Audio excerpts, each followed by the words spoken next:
제목은 셈나와 엘리야김입니다. 15절에서 19절은 셈나의 죄와 심판이고요. 20절에서 25절은 엘리야김의 취임과 부패입니다.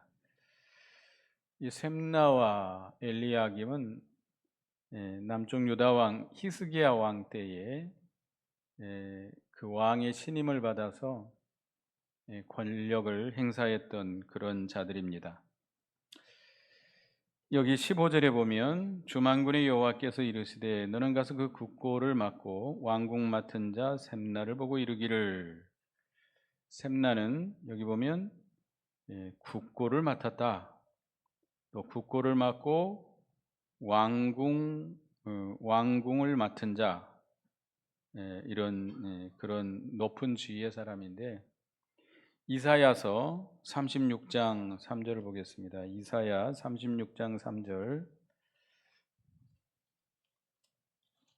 이사야 36장 3절 읽어보겠습니다. 시작. hil기야의 아들 왕궁 맡은 자 엘리야김과 서기관 셈나와 아삽의 아들 사관 요아가 그에게 나가니라. 히스기야 왕 14년에 아스로 왕 사네립이 군대를 이끌고 쳐들어옵니다. 예루살렘 성을 포위하게 되는데, 그때 이 히스기야 왕이 신하 3명을 보내죠. 여기 엘리야김, 셈나, 요아 이 세 사람을 그 아수르 왕의 군대 장관 랍사게에게 보내가지고 이스라엘 히브리 말로 하지 말고 아람 말로 하라고 이렇게 말을 하게 되는데요. 여기서 이 셈나는 서기관이다. 서기관이면서 또 국고를 맡은 자, 또 왕궁을 맡은 자, 이런 자라고 그랬습니다.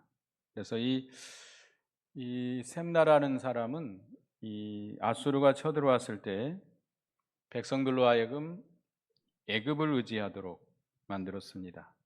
그래서 하나님을 의지하지 않게 하고 이 애굽을 의지하게 함으로 이스라엘에게 큰 손해를 끼쳤던 그런 사람입니다. 그러니까 친애굽파죠, 친애굽파.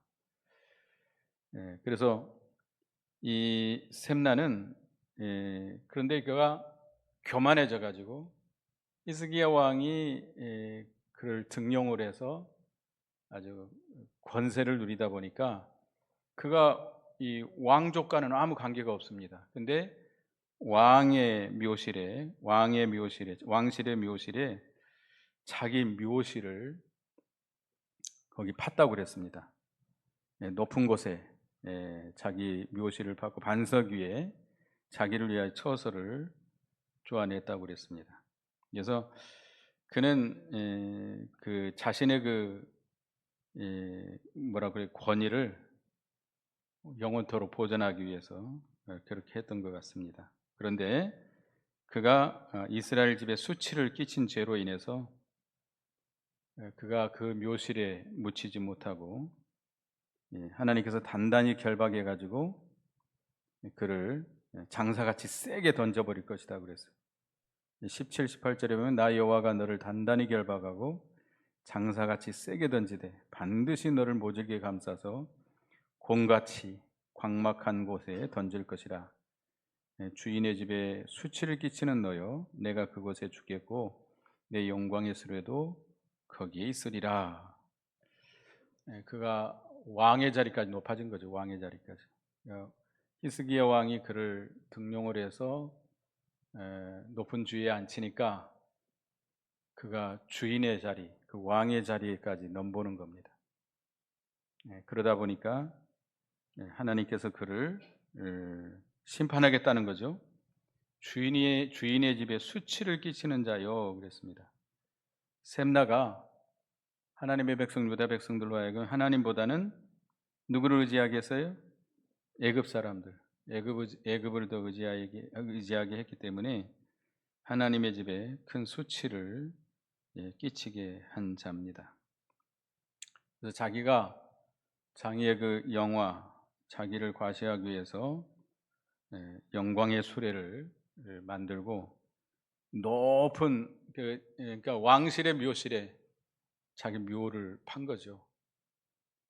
지금도 그런지 모르겠습니다만 옛날에 부자들은 자기가 죽을 묘를 먼저 만들죠. 지금도 그런가요? 근데 부자들이 그런 것 같은데 이 셈나도 미리 자기를 후손 대대로까지 기억하기 위해서 자기는 왕도 아닌데 왕실의 묘실에 자기 묘를 팠던 것입니다. 그런데 결국은 그는 그 관직에서 쫓겨나게 되고 그 주의를 잃게 됩니다. 그래서 19절에 보면 내가 너를 내 관직에서 쫓아내며 내 주위에서 낮추리니 그랬습니다. 하나님의 백성에게 손해를 끼친 자이기 때문에 하나님께서 반드시 벌을 주시겠다는 겁니다. 오늘날도 누구든지 이렇게 하나님의 나라, 교회에 손해를 끼치면 하나님이 진노하여서 징계하시고 샘나와 같이 아주 세게 모질게 아주 광야 거칠은 광야에 내버리신다는 겁니다. 그래서 이 샘나의 잘못은 뭐죠? 교만이죠. 교만이고 자기가 왕의 자리까지 높아진 거죠. 그리고 누구를 의지하지 않게 하고 세상을 의지하게 했어요. 하나님을 의지하지 않게 하고 세상 나라 의지하게 했던 그런 잘못을 범했기 때문에 하나님께 심판을 받게 된 겁니다.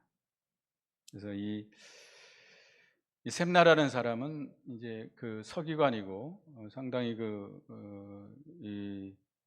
어떤 그런 그 적임자였기 때문에 히스기야 왕이 등용을 해서 세운 것인데 교만해졌고 결국은 히스기야 왕으로 하여금 자꾸 왕의 아주 가장 높은 지위에 있었기 때문에 왕까지도 이렇게 하나님보다는 예급을 의지하도록 이렇게 했던 그런 사람입니다. 그래서 결국은 심판을 받게 되는데 우리가 잠언 16장 18절을 보겠습니다. 너무나 잘 아시는 말씀입니다만은 잠언 16장 18절 잠언 16장 18절에 같이 읽어보겠습니다. 시작. 교만은 패망의 선봉이요 거만한 마음은 넘어짐의 앞잡이니라. 교만은 패망의 선봉입니다. 거만한 마음은 넘어짐의 앞잡이다. 절대로 우리는 교만하지 말아야 됩니다. 우리가 모든 일이 잘 되고 형통하다 해가지고 교만하면 안 돼요. 항상 겸손으로 허리를 동이고 항상 자신을 낮춰야 됩니다. 자기를 높이는 자는 하나님께서 낮추신다고 그랬어요. 하나님의 나라는 자기를 낮추는 자, 종의 자리에서 많이 섬기는 자가 높임을 받게 된다고 그랬습니다. 그러니까 우리가 혹시 이렇게 높은 자리에 우리가 등용이 될 수도 있습니다. 지도자의 자리에 앉을 수도 있습니다. 그러나 그 자리는 자기 영광을 드러내라고 하나님께서 세운 자리가 아닙니다. 높은 지도자의 자리는 뭐라고 세운 자리예요? 섬기라고. 하나님과 백성을 섬기라고 세운 자리인데 되게 사람들은 지도자의 자리에 높이게 되면 처음에는 겸손한 것 같다가 나중에 어떻게 되죠? 교만하게 되죠. 사울왕도 마찬가지죠. 사울왕도 처음에 왕으로 하나님께서 선택했을 때 그를 기름을 부으려고 했는데 찾지를 못했어요. 숨은 거예요. 자기는 그런 자격이 없다고.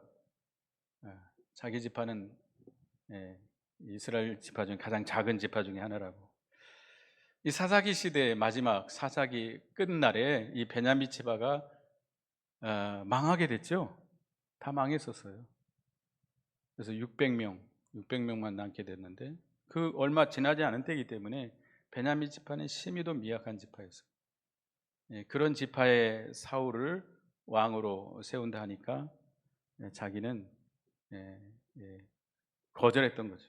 나는 너무나도 부족하고 우리 지파는 가장 작은 지파, 미약한 지파 중에 하나고 자기 가문도 그렇고 겸손했는데 그가 얼마 후에 어떻게 됐죠? 교만해졌어요. 그래서 제사장만이 드리는 그 제사를 자기가 드리게 되죠. 블레셋 나라가 쳐들어왔다고 그래서 은혜를 사무엘은 빨리 안 오고 그러니까 다급해 가지고 자기가 번제를 드리게 되고 또 아말렉을 다 진멸하라고 하니까 자기 마음대로 그저 진멸을 하긴 했지만 왕과 살찐 짐승들은 살려오는 그런 죄를 범하고 맙니다. 그래서 결국은 그는 버림을 받게 되죠. 항상 우리는 겸손해야 됩니다. 높은 자리에 올라갔을 때 교만함에 망하게 되는 것이죠. 높은 자리는 자기 영광을 드러내라는 것이 아니고 뭐라는 거예요? 섬기라고 하는 자리입니다. 저도 마찬가지고 모두가 섬기는 자리임을 우리가 기억해야 되겠습니다.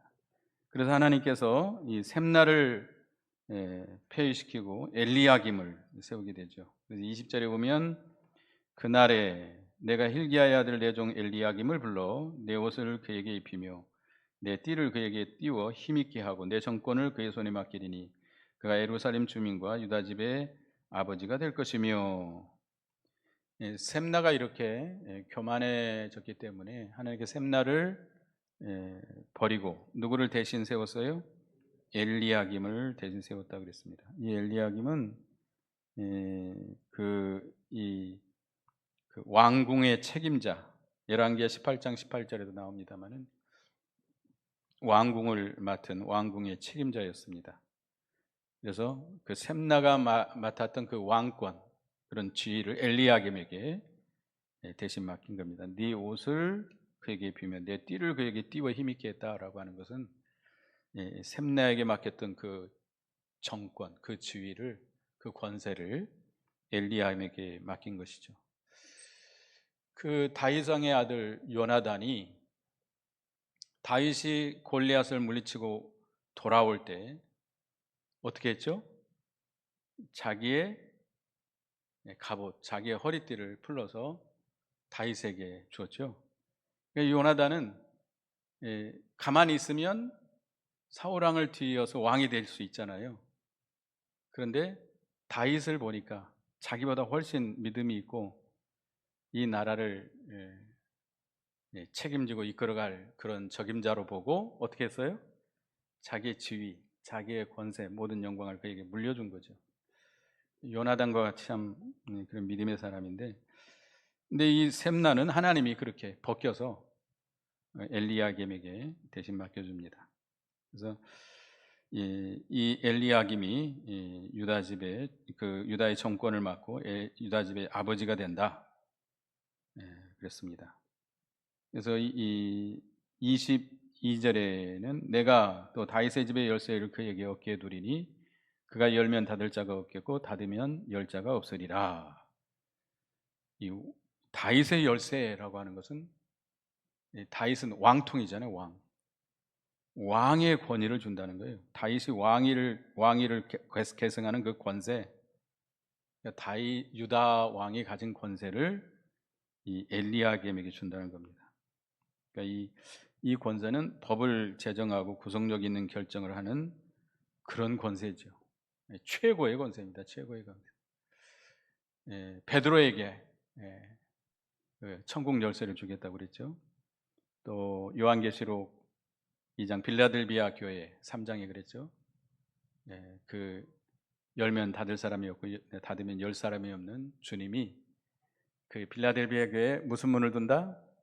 열린 문을 둔다고 그랬습니다. 그러니까 이런 최고의 권세를 엘리야김에게 주는 것입니다. 그러니까 왕의 버금가는 그런 지위, 왕을 대신해서 통치할 수 있는 그런 권세를 그에게 준다는 겁니다. 열면 닫을 자가 없다라고 하는 건 최고의 권세죠. 아마 엘리야김이 굉장히 신실하고 충성된 자였던 것 같습니다. 그러니까 신실하고 충성되니까 셈나를 대신해서 엘리야김을 등용한 거죠. 그러니까 왕이 혼자 모든 걸 다스릴 수는 없잖아요. 이 다윗 왕도 보면 이 다윗은 그 당시에는 이제 전쟁을 하는 시대였기 때문에 이 용맹 있고 그런 그 충성스러운 그런 용사들을 자기 밑에 두었습니다. 그래서 이 다윗에게 그런 큰 용사들이 많이 있었잖아요. 그런 충성하고 용맹 있는 그 신하들을 등용함으로 인해서 이 나라를 안정되게 이끌어갈 수 있는 것이죠. 그러니까 정권이 새로 바뀌게 되면 대통령도 중요하지만 대통령이 세우는 그 신하들도 매우 중요합니다. 누구를 세우느냐? 지금 이렇게 지금 정권 지금 이렇게 새로 이렇게 하고 있죠. 어떤 자를 세우느냐가 굉장히 중요합니다. 그러니까 일리야김 같은 사람도 아마 굉장히 그 충성스러운 그런 신실한 그런 신하였기 때문에 왕이 그를 등용해서 셈나가 가졌던 그 최고의 실권자로 세우게 됩니다. 그래서 오늘날도 우리도 겸손하게 주님을 섬기고 신실하고 충성된 우리가 하나님의 종이 되어야 되겠습니다. 하나님은 그런 자를 세우시는 거예요. 그런 자를 세워서 하나님의 일을 맡기시는 겁니다. 교만하고 자기의 어떤 실력이라든지 이런 걸 믿고 교만하게 나가는 자는 하나님이 안 세워요. 조금 모질라더라도 충성하는 자, 신실한 자 그런 자를 세워야 될 거 아닙니까? 뭐 실력 있다고 교만해 가지고 나가는 자들은 하나님이 안 써요. 하나님은 교만한 자를 대적해서 물리친다. 겸손한 자에게 은혜를 주신다고 그랬습니다. 우리도 하나님 앞에 귀 쓰임을 받으려면 이렇게 겸손하고 또 충성하고 성실하고 신실한 믿음의 사람들이 되어야 되겠습니다. 그런데 문제는 이 엘리야김도 부패하게 됩니다. 23절에 보면 못이 단단한 곳에 박힌 같이 그를 견고하게 하리니 그가 그의 아버지 집의 영광의 보좌가 될 것이요. 못이 단단하게 박힌 못과 같이 견고해진다. 엘리야김의 권세가 아주 견고해진다는 거죠.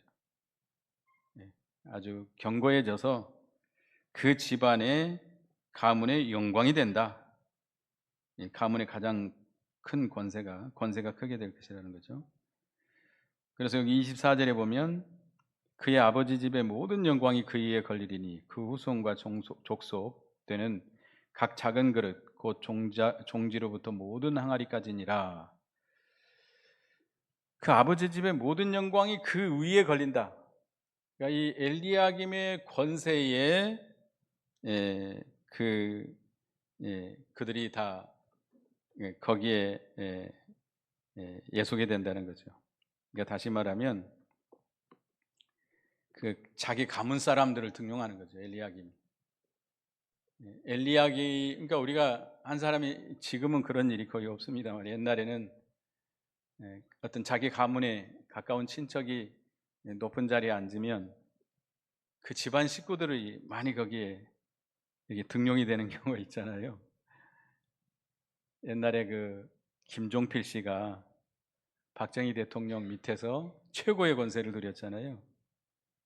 근데 그 김종필 씨 그 조카가 제가 알기로 우리 교단의 어디 교인이었던 것 같은데 그 삼촌이 불러가지고 내가 어디 도지사로 맡길 거니까 오라 그러더래요.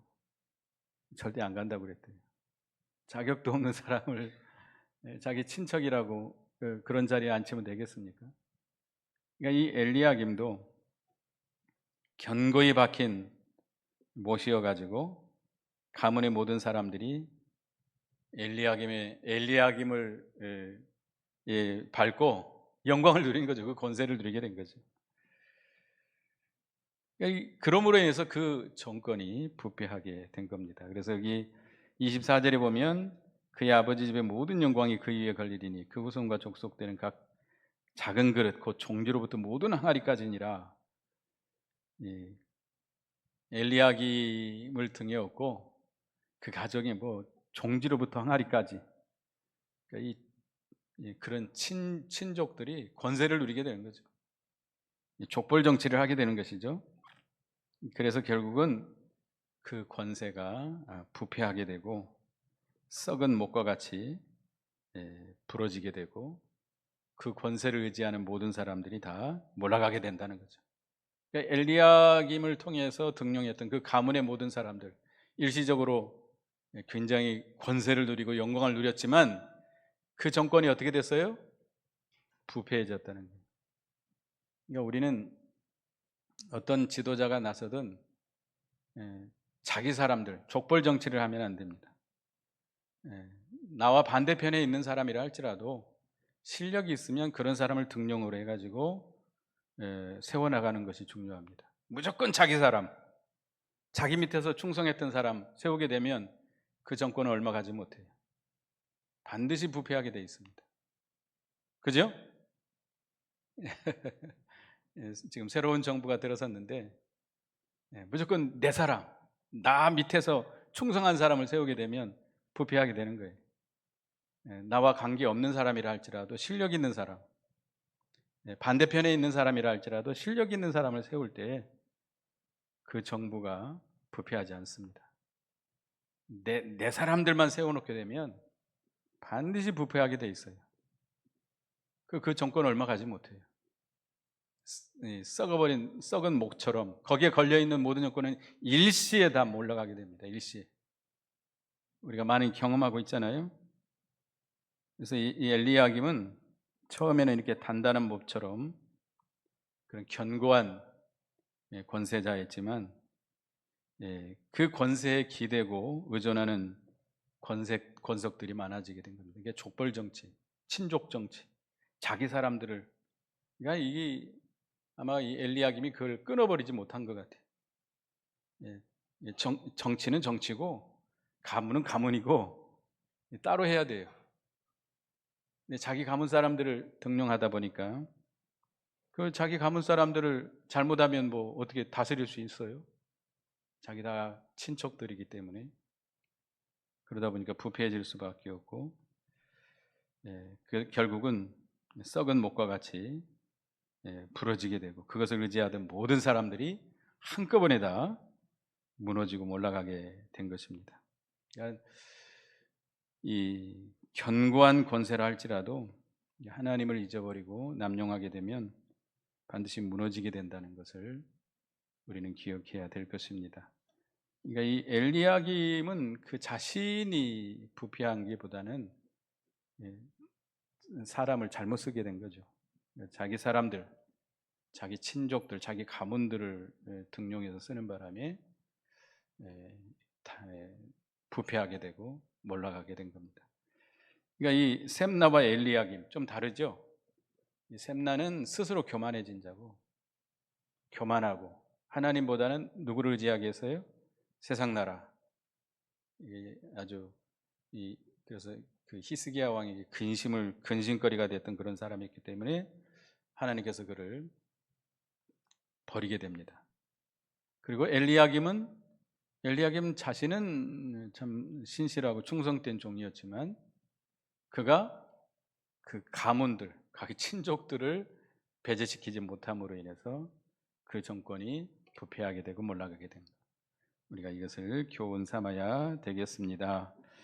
기도하겠습니다. 하나님, 셈나는 히스기야 왕에게 등용이 돼서 높은 지위를 가졌지만 그는 교만해졌고 하나님을 의지하기보다는 세상 나라, 애굽 나라를 의지하게 했고 자기는 왕도 아닌데 왕실의 묘실을 갖추고 자기가 대대 후손 자기 이름을 나타내려고 했다가 결국은 그는 하나님 앞에 심판을 받아서 모든 것을 다 잃게 되고 쫓겨나게 됐다고 그랬습니다. 우리는 절대로 교만하지 않게 하시고 겸손한 가운데 자기 영광을 드러내려고 하지 말고 항상 섬기는 자로서 백성을 사랑하고 섬기는 자로서 충성을 다하는 저희가 되게 해 주시옵소서. 이제 셈나가 몰락에서 이제 엘리야김을 대신 등용을 했는데, 엘리야김은 참 신실하고 충성된 종이었기 때문에 셈나의 지위를 그에게 다 주었고 최고의 권세를 주었지만, 그는 또 자기 가문, 자기 친족들을 배제시키지 못함으로 그 가문들이, 그 친족들이 엘리야김을 등에 업고 권세와 영광을 누리다 보니 그 권세가 부패하게 됐고 결국은 썩은 목과 같이 일시에 몰락을 당했다고 그랬습니다. 우리는 인정에 끌리지 말고 우리는 모든 것을 믿음으로 하나님의 말씀대로 모든 것을 바로 해나가고 하나님 앞에 끝까지 충성하는 저희가 되게 해 주시옵소서. 우리 김선무 장로님 내일 시술을 하기 위해서 올라가시는데 하나님이 함께 해주시고 하나님께서 친히 집도자가 되어 주셔서 시술이 잘 되게 하시고 17일 날 우리 백원덕 집사님 대장암 수술을 앞두고 있는데 하나님께서 긍휼히 여겨주시고 또 의사 선생님 붙들어 주셔서 그 수술이 잘 돼서 건강한 몸으로 퇴원할 수 있도록 하나님 은총을 베풀어 주시옵소서. 예수님의 이름으로 기도드리옵나이다. 아멘.